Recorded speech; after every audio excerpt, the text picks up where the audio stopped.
Hi Virgo, and welcome to your horoscope for 2024. Thank you for joining me. I'm really looking forward to doing this horoscope for you guys, Virgo, because we're entering a whole new era here. And I'm not overstating that point. It is very, very significant. The reason I'm saying this is because on the 21st of January 2024, we have Pluto, the planet of transformation and change, death and rebirth, the phoenix rising from the ashes, duality, night and day.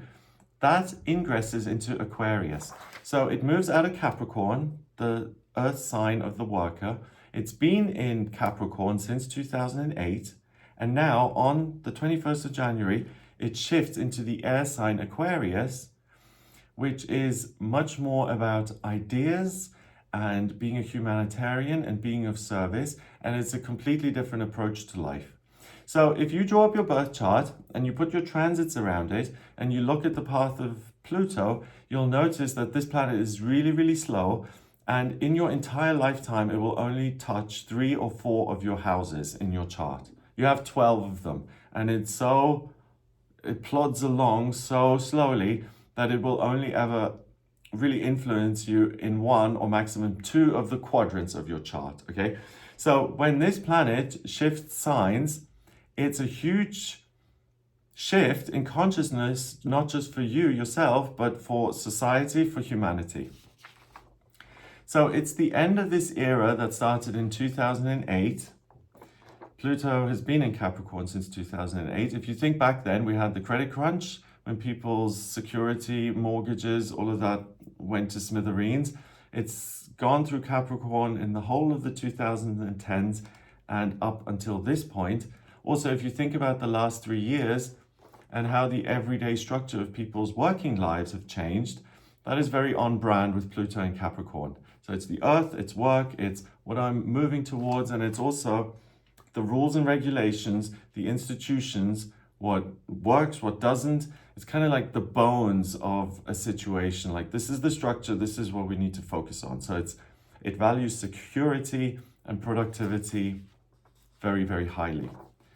Aquarius is different. It's an air sign that's interested in ideas, but it's also known as the water bearer because these new ideas are designed to allow a person to detox negativity, to let go of the past, to heal, to cleanse, all of that stuff, and to kind of float off into this realm of the unexplored and what's new and what is going to benefit all of humanity. So it's often scientists and inventors and teachers and people who work in a charitable way. I just want to give you a few keywords so you get a sense of what I'm talking about here. So Aquarius will value ideas and freedom, revolution, radical new movements, activism, idealism, major advances in technology and astrology. Capricorn values institutions and control and security. So this shift is really, really significant. I'll tell you in a moment exactly in what houses this is happening for you, Virgo, so you'll know what area this influences you specifically. But it's going to change and stay now in Aquarius until 2044, the next 21 years. Yeah. So it's really a different era. All of our lives are going to be influenced by this in the most significant way. And it's mostly in Aquarius. Because Pluto is so slow, it will retrograde one more time before it stays in Aquarius. It will retrograde on the 2nd of September back into Capricorn, and it will stay in Capricorn until the 19th of November. Then it goes back into Aquarius and stays there till 2044. So for you, Pluto has been in your 5th house of what you love and what you're passionate about, and romance and children. And that being in Capricorn, in that 5th, all of those areas may have felt very heavy. Even romantic relationships are a lot of work. And rather than seeing, the blessing and the joy, I don't have children, so I'm not going to use that example. I don't want to talk about stuff I don't know myself. But even things that seemed fun in the past, like a hobby or something. With Pluto and Capricorn, it can just kind of lose the fun side of it and say, well, I know you like drawing, but how many pictures did you create in the last year? Is that good enough? So it looks at everything just in those levels of, how much progress did you make and how productive were you, and was this worth your time, and did you get something in return, and have you made progress, and etc., etc. With it going into Aquarius, it moves into your sixth house of your daily routine, the structure of your life, your physical body, and everything that is kind of a security that you rely on. And this is amazing because with Pluto going into Aquarius, it's really not interested so much in what you've achieved so far. It will say, okay, you've got to this level, but let's reinvent the wheel here. Let's look at your life like a blank slate. Let's let go of all of that, good and bad, I suppose. Yes, good and bad, but particularly the things that feel heavy and where you feel pressured. And let's bring in some new ideas, just really open the mindset and say, what can we innovate here? How can we change the fabric of our lives? How can we make it more inspirational for the self and for other people? How can we be of service by using ideas? How can we explore, and how can we find something that's exciting and intellectually stimulating that's going to benefit everybody? And with it being in your sixth house, if you're in a position in your life where things are looking a little bit dull, or you feel like, nothing has changed in ages here, like, where are my surprises, please? I mean, if you're ungrateful about it. But seriously, like, if things have been really heavy and it's like, is there really more to life than working and like paying the bills and being responsible and doing what the government tells me to do and making sure this is stamped? Now the focus is on, what can I explore by myself? How can I make a positive contribution in my life and other people's? And how can I think outside of the box and really enjoy certain things just for the newness of them? Aquarius is ruled by Uranus, the planet of the miraculous and the unexpected. And it takes the focus, which has been like this, and completely, not just opens it, it just completely blasts it out of the way. So there's major opportunity to learn new things, to reevaluate your own hopes and dreams, what you want to experience in your life rather than accomplish, and how you can make the everyday kind of fabric of your life feel richer and more interesting and more informed. The other thing that happens here at the beginning of the year, and this is really telling because it happens on the first day of the new year, your ruler, Mercury, goes direct. So it's been in retrograde since the 12th of December, 2023. It now moves forward on the 1st, and I think that's symbolic. This year is going to be, the pace is going to be much quicker. Communication is going to be much more effective. You'll learn a lot, and specifically, you can integrate that in a way that feels exciting and positive, and that also benefits you and other people. So you're still very responsible and practical, but you're coming at it from a way which feels much more like you're living in the present moment. We also only have 3 retrogrades this year. Usually we have 3 or 4. When there are 4, the pace slows. There's more room for error and miscommunication. When there are only 3 like this, the pace is much quicker. So anything that you need to make sense of, or learn, or how can I use information and implement it to make the structure of my life more comfortable, you'll be able to do all of that very well. First retrograde is the 1st of April till the 25th of April, then the 5th of August till the 28th of August, and the 25th of November through until the 15th of December. Other significant things is Venus and Mars. Those are the other 2 personal planets, so Mercury, Mars, Venus. Venus is direct all year, which is amazing, because when Venus goes retrograde, it's not such a great time to start a new business or to start a new relationship because your perspective is off. And then often you can spend a lot of time kind of undoing those errors. With Venus being direct all year, it's really about all systems go. And Venus is in your 4th house of family and your roots at the beginning of this year. So in Sagittarius and direct, it's like, what can I explore when it comes to my relationships, and how can I do things which are just for fun, and how can I uproot myself and experience something completely new and different? How can I be inspired by that? And Mars is the planet of drive and masculinity and passion and fire and moving forward energy. That only retrogrades once at the end of the year on the 6th of December until the 23rd of February 2025. So there's nothing here that's saying be cautious And there's nothing saying that, particularly in the areas of your most important relationships in life, your partner, your family, where you feel like you're home. You'll be able to really explore that in the sense of, I'm exploring my relationships, I'm meeting new people, I'm having a sense of things are moving forward again, we're all going in the right direction. So if you're a Virgo who is single and you want to change your circumstances, as in I want to find the soulmate, it's a really great year for that. And also, if I want to completely uproot myself and say, we as the family unit, or me, myself, this is my home, I want to experience a completely different way of living, a different culture on the other side of the planet. All of that is very much supported by these. So I want to look at some specific things here. On the 27th of January, we have Uranus, the planet of the miraculous and the unexpected, the planet also that rules Aquarius.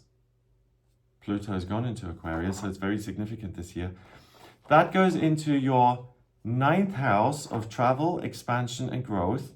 And you've also got Jupiter, the lucky planet, in there, both in Taurus.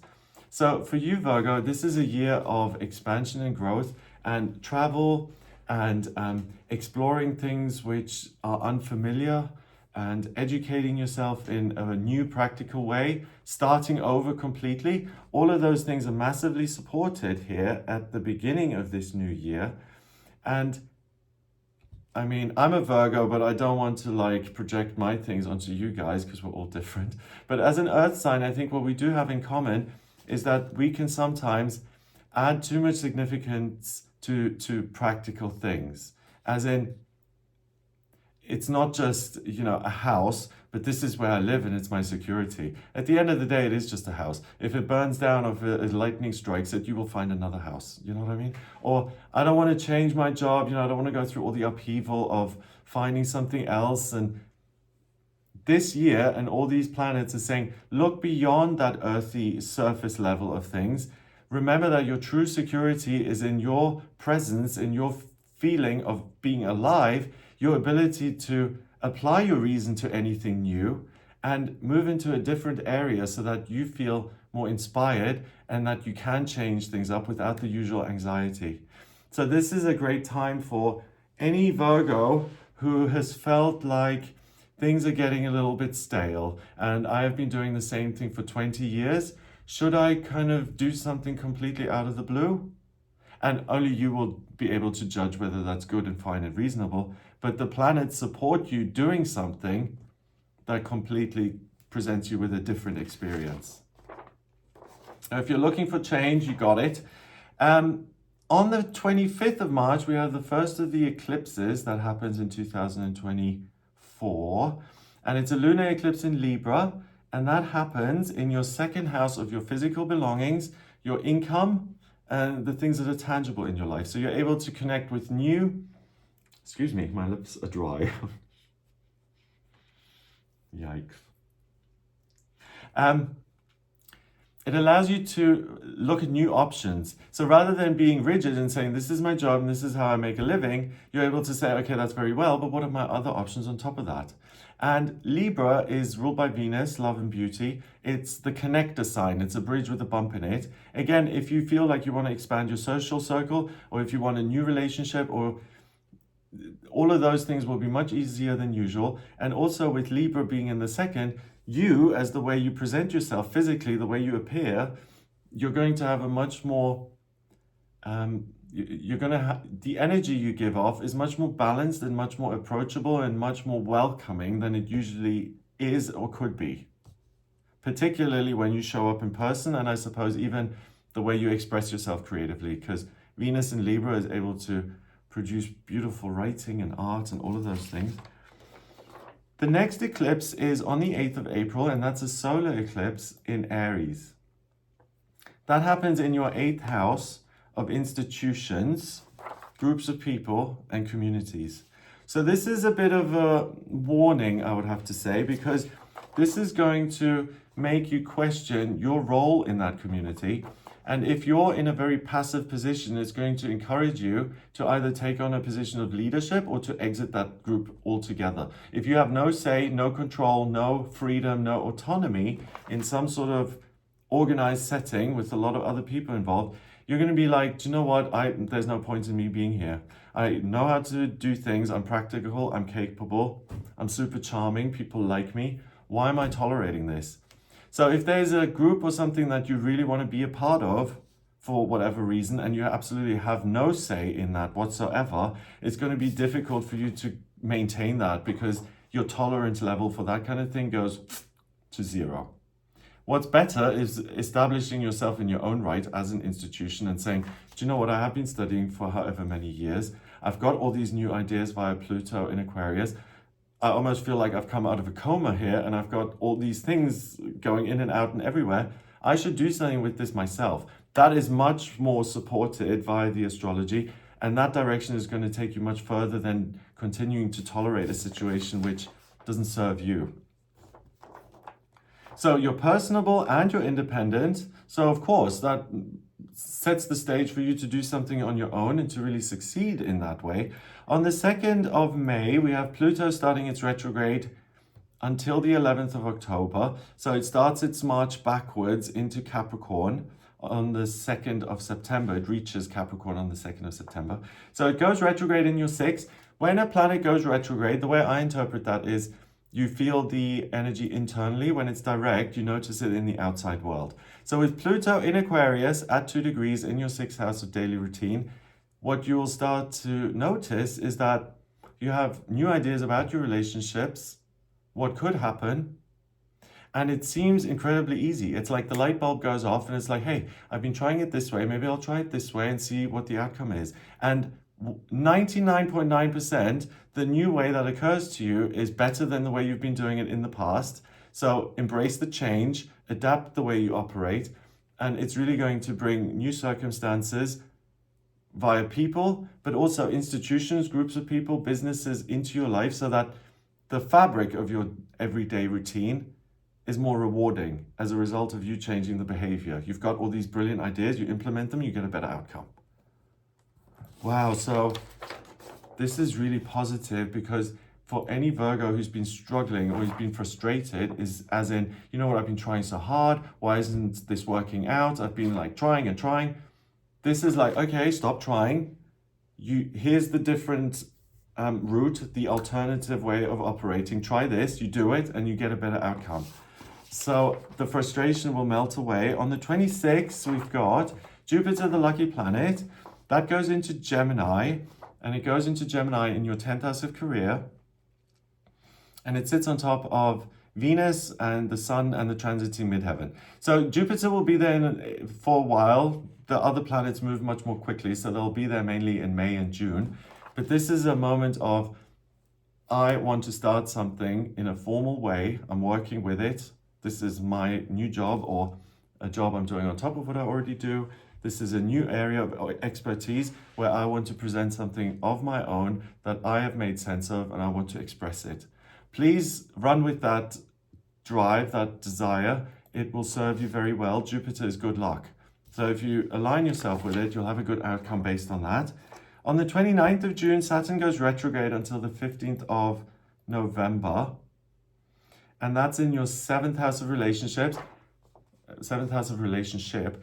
And Neptune, the water planet of dreams and intuition, is also in your 7th house, and that goes retrograde on the 2nd of July. So you'll feel the influence of both of these coming out internally, and it's a sense of contentment in terms of your relationships. You don't need anything, you're not looking for anything.